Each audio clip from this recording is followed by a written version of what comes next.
have two favorites in that.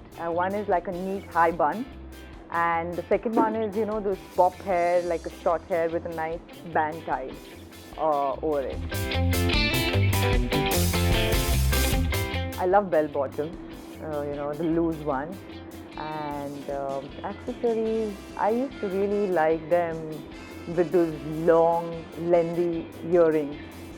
So yeah, that's very attractive for me. Rose Khan. There are many, but I would, on a day-to-day basis routine, I think one has to condition your hair very well, keep them hydrated, and with some really good serum, and because just for your hair to look healthy. So that's must. Something like this, which I already have part of this collection, which is like a messy high bun with lots of twists and the unique style, but yes, a little more classical.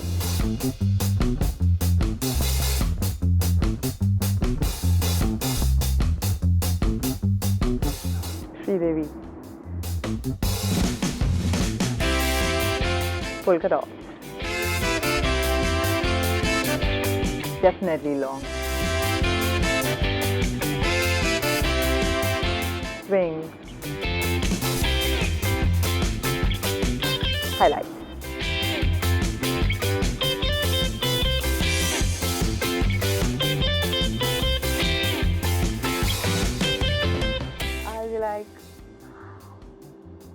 I'll be like surprised. The classic move.